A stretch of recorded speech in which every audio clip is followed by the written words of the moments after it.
자, 에너지 대란 전력주가 또 갑니다. 하반기에 이제 빛의 속도로 다시 한번 오를까요? 여기에 대한 이야기 들어보도록 하겠습니다.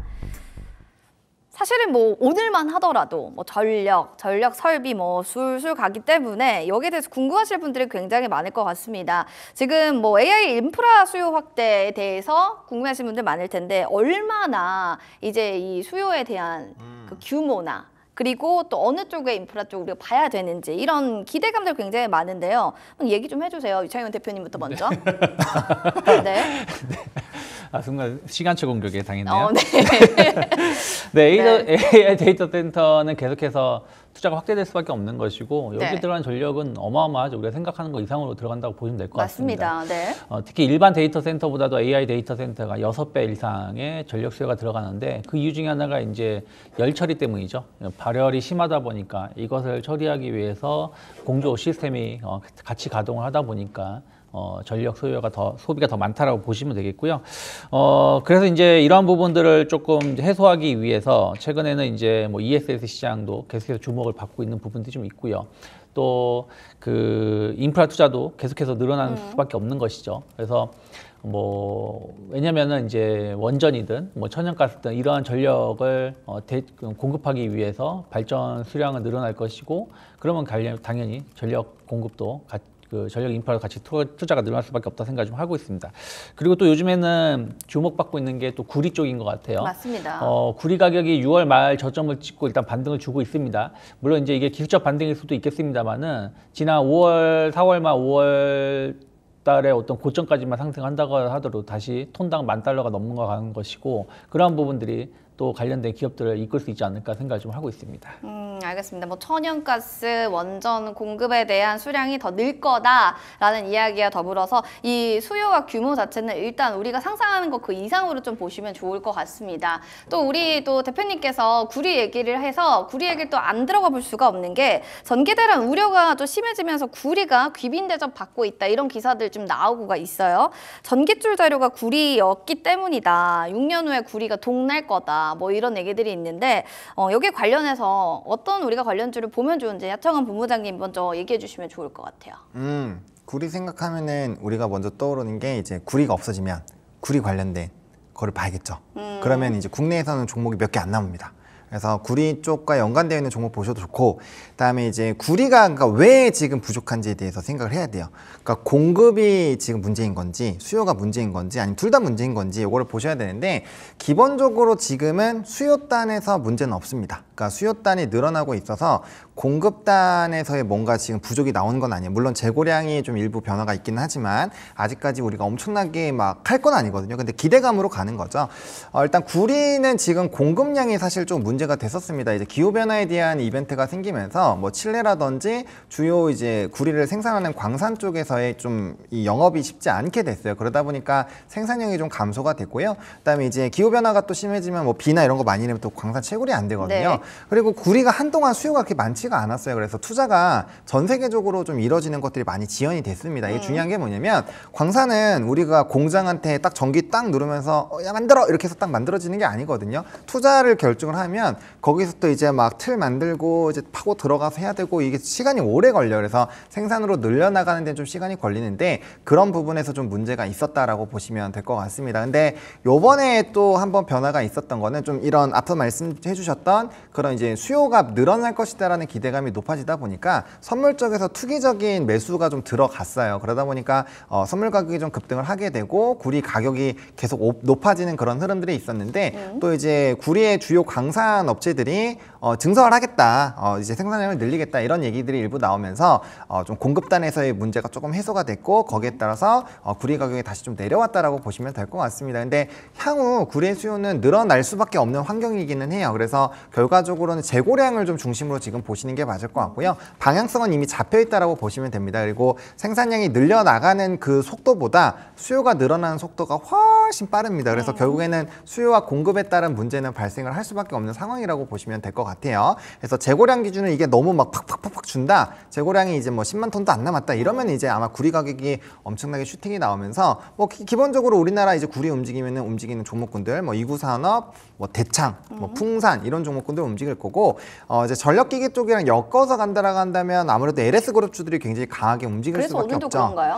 아니요, LS 그룹은 그거 외에도 좀 이벤트가 있습니다. 일단 첫 번째로 오늘 나왔던 이슈는 해저 케이블을 투자를 한다. 네네네. AS전선의 자회사에서 이제 해저 케이블을 투자를 한다는 내용인데 전 세계적으로 해저 케이블을 다룰 수 있는 나라가 다섯 개, 그 이제 그 기업이 5개 이내입니다. 그러니까 상당히 매력도를 좀 가지고 있고요. 우리나라에서는 LS 전선과 대한전선밖에 없어요. 네. 그렇게 보시면 될 것 같고, 그다음에 최근에 증권가에서 이런 뭐 목표 주가 상향 리포트가 굉장히 많이 나오고 있는데 LS 일렉트릭이 지금 이거래일 동안 리포트가 최소 3개 이상 나왔고요. 3개 다 목표 주가가 상향이 됐는데 전날 목표 주가 상향 거에서 그 다음날 목표 주가를 또 상향했습니다. 거의 10%씩 이거래일마다 10% 이런 식으로 올라가는 흐름들이 있었고, 뭐 HD현대 일렉트릭, 효성중공업 등등등 지금 대부분의 전력 변압기 관련된 종목군들이 리포트가 나왔고 전부 다 목표 주가가 굉장히 공격적으로 상향 조정이 됐거든요. 그런 부분에서 기대감이 있었고요. 또 게다가 오늘 시간에서 전선주 또 급등 나왔는데 미국 전력청에서 이런 수주 기대감, 이거 새로운 뉴스는 아닙니다. 기존에 있었던 뉴스인데 그게 이제 다시 한번 수주 기대감이 대원전선으로 쏟아지면서 전선주도 급등 나왔고요. 거기다 이런 내용들이 붙으니까 오늘 전선주들이 좀 그래서 잘 가는 거다. 네, 뿜어줬다 네. 해서 복합적인 부분으로 이슈가 좀 살펴봐야 된다. 부각이 됐다라고 보시면 될 것 같습니다. 아, 알겠습니다. 그러니까 여러 가지 면모를 좀 살펴봐야 되는데 일단은 구리는 공급량 문제가 좀 있기 때문에 재고를 좀 살펴봐야 된다. 그리고 관련한 종목군들로는 이구산업, 대창, 풍산, 그리고 LS 그룹주들도 이야기해 주셨습니다. 그럼 이어서 전력난에 또 글로벌 탈원전 우려 확대에 있다라는 얘기들도 있습니다. 원전주 전력난에 좀 수혜볼 수 있나? 여기에 대해 궁금하신 분들 분명히 있을 것 같은데요. 유창희 대표님, 네. 아까도 원전 얘기 살짝 해주셔서 네. 안 들어볼 수가 없거든요. 원전주는 계속 좀 봐야 된다 생각을 좀 하고 있어요. 수혜를 좀 볼 수 있다고 보세요. 그렇죠. 왜 그러냐면 지금 어쨌든 이제 일본 지진 사태 이후로 탈원전 흐름들이 이어졌다가 지금 러시아 러우 전쟁 이후로 좀 원전이 다시 좀 부각을 받고 있는 거죠. 어쨌든 전기 생산이 상당히 중요한 부분들이고 꼭 AI 데이터 센터가 아니라고 하더라도 생활 패턴이 변한 거 아니겠습니까? 전기차가 이제는 많이 돌아다니고 있고 이거 충전하기 위해서 어떤 전기 공급도 필요하다라는 거, 특히 AI 데이터 센터라든지 이런 부분들 감안한다라면 전력 수요는 폭증하는데 예전에 어떤 전력 증가, 사용량 증가가 신재생 에너지 투자로 충당이 됐다라면 지금 그게 충당이 안 되는 상황이죠. 그러면 대규모 전력을 공급할 수 있는 거는 원전밖에 없다 보니까 여기에 대한 어떤 인식이 좀 변화가 됐다 생각하고 있습니다. 물론 이제 천연가스라든지 이런 부분들이 대체할 수 있다라고 평가를 하고 있지만 그것도 한계가 저는 있다 생각을 좀 하기 때문에, 그래서 충분히 원전에 대해서는 좀 변화가 있을 수 있고, 또 이제 우리나라 같은 경우 좀 있으면 이제 체코 관련돼서 그쵸. 이슈가 좀 있죠. 뭐 늦어도 다음 주 정도면 결론이 나올 거라 보고 있고, 이번에 만약 체코를 뚫는다라면 유럽을 뚫는 거기 때문에 폴란드에 대한 어떤 기대감들도 충분히 가져갈 수 있다 생각하고 있고요. 또 영국도 지금 본격적으로 원전을 하려고 준비를 하고 있기 때문에 그런 것들이 꾸준히 우리나라 기업들 좀 지속적인 이슈가 될 수 있지 않을까 판단하고 있습니다. 이슈들은 진짜 많네요. 일단 AI 데이터 센터와 또 부각하는 관련주들, 또 원전들은 확실히 전력난 수혜를 볼 거다라고 하는 거에 O 한 표를 던져주셨고요. 대규모 또 전력 공급에 원전밖에 없다 이런 얘기들을 해주셨습니다. 이어지는 그러면 잭팟을 노리는 또 산일전기 IPO 얘기를 좀 들어가 보겠습니다. 가능성에 대해서 성공이냐 실패냐 이야기들이 좀 많은데 전략시장 전반적인 영향은 어떻게 좀 미칠지 우리 예상 시나리오를 좀 짜볼 수 있을까요? 네, 일단 뭐 저는 긍정적일 거라고 생각을 합니다. 성공할 거다. 네, 왜냐면 일단 뭐 이제 비싸다라는 부분과 실적 부분을 놓고 이제 아마 싸울 건데, 신규 상장주가 뭐 대부분이 좀 고평가로 상장을 원래는 하죠. 그렇죠. 네, 그래서 그 부분을 조금은 내려놓으려고 하고 있는 상황이고요. 근데 실적이 지금 굉장히 좋습니다. 이 회사 같은 경우가 지금 실적이 거의 작년 대비했을 때는 2배 이상 거의 그 정도로 좀 늘어나고 있는 상황이거든요. 그러다 보니까 실적적인 부분에 상당히 좋고, 고평가를 받는 부분이 지금 PER이 20.58배 수준이에요. 그러니까 글로벌 피어 그룹 쪽, 그리고 HD 현대 일렉트릭이나 뭐 이제 이튼 같은 종목군을 봤을 때 평균 PER이 20배에서 뭐 25배 정도, 많이 주면 25배 정도거든요. 그러니까 사실상 목에 좀 차 있는 상태에서 스타트를 끊는데, 이게 뭐 지금 PER 60배, 50배 막 이런 수준은 아니기 때문에 네. 뭐 그렇다고 막 엄청 비싸다라고 보기도 조금 애매한 부분이긴 하거든요. 그래서 상장 프리미엄을 조금 받는다라고 본다라고 한다면 조금의 기대감은 받을 수 있고, 또 이제 상장하는 종목군들에서 중요한 게 뭐 보유해서 물량이 언제 풀리는 것도 그쵸. 중요하지만 상장 당일의 유통 물량이 상당히 중요한데 아. 이게 지금 당일의 유통 물량 비중은 한 20% 정도입니다. 그러다 보니까 좀 적은 거래량이 쏠리게 됐을 때는 좀 탄력적으로 움직임이 나타날 거고 방향성이 상방으로 잡아버리면 이거 또 천하대일 단타대회 열리면서 너도 나도 이제 수급 들어오면서 그쵸, 매수, 한 번 정도 매수로 슉 올릴 갑니다. 수는 있거든요. 네, 그래서 네. 뭐 아무래도 IPO가 최근에 많이 식기는 했지만 아마 대여 부분 뭐 이 흐름은 아무래도 이제 또 내일 시프트업도 상장할 때 아무래도 그 흐름들을 좀 볼 수 있지 따라갈 않을까. 수 있을 수도 있다. 그렇죠. 그래서 그런 네. 흐름들이 좀 상당히 중요하지 않을까라고 보고 있고 일단 전력기기 자체에서 이 회사가 해외 매출 비중이 높아요. 한 60% 좋네요, 정도. 그건. 그리고 이제 변압기 매출 비중도 90%입니다. 오. 그래서 그런 부분에서 보면 프리미엄을 일부 받을 수 있지 않을까라고 보고 있어서 뭐 저는 괜찮을 것 같습니다. 그리고 미국향 매출도 59%, 상당히 높은 편이죠. 물론 뭐 HD 현대엘렉트릭과 비교했을 땐 좀 떨어지긴 하지만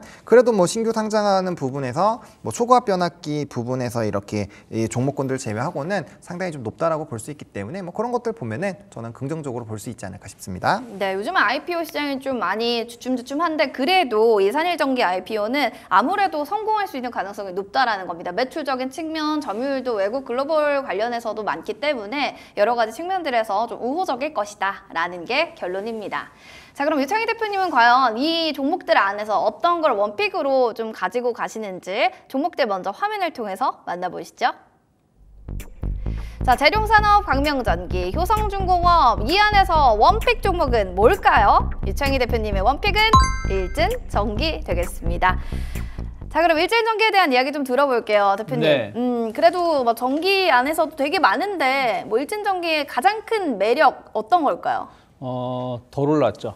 아, 싸다. 네. 네. 물론 이제 뭐 싸다고 해서 다 좋은 건 아닌데 그렇죠. 일단은 좀 변동성이 좀 적다라는 부분들이 좀 안정적인 어떤 매수도 포인트가 가능하다 될 것 생각하고 같고. 있고 또 시세가 한번 나온다라면 충분히 새로운 시세가 나올 수 있는 위치가 아닌가 생각을 좀 하고 있습니다.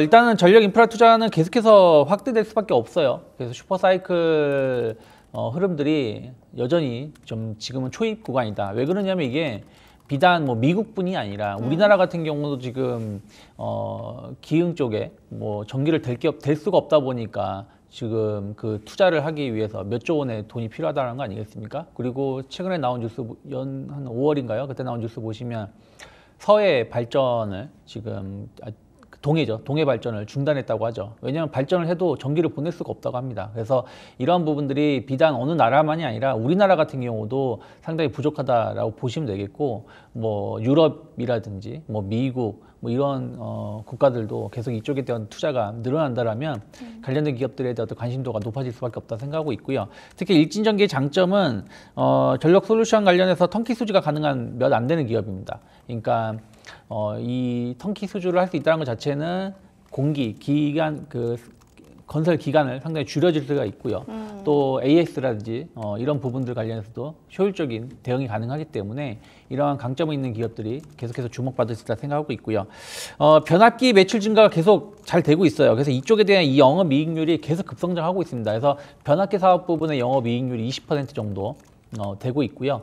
그리고 이제 전선 사업 부분인데 전선 사업 부분은 전체적으로 좀 영업이익률이 낮습니다. 그럼에도 불구하고 일진전기의 전선 사업 부분은 경쟁 업체들에 비해 상당히 높아요. 그래서 이 부분도 상당히 개선될 가능성이 좀 높다라고 좀 판단을 좀 하고 있어요. 그리고 안정적인 수주 잔고라든지 최근에 수급을 보신다면 주가는 엄밀히 따지면 25,000원 중심으로 해서 행보하고 있는데 그 사이에 외국인하고 기관은 계속 꾸준하게 매수를 하면서 네. 좀 매집을 하고 있는 것이 아닌가 판단하고 있기 때문에 저는 일단은 33,000원 정도 목표가 열어놓고 있고요. 24,500원만 해 이탈하지 않는다라면 전 충분히 분할 매수하면서 조금 모아갈 수 있는 구간이 아닌가 판단하고 있습니다. 현 구간은 좀 모아가는 구간이고 일진전기 턴키 수주도 좋고 가격도 괜찮고 지금 안정적인 수주 잔고까지 매력적인 측면이 좀 많다라고 보셨습니다. 일진전기 다시 한번 확인해 보시기 바랍니다. 자, 이렇게 해서 두 가지 우리 마디씨를 통해서 이야기를 다뤄봤는데요. 다음 이 시간에 또 풍성한 내용으로 여러분까지 찾아오겠습니다.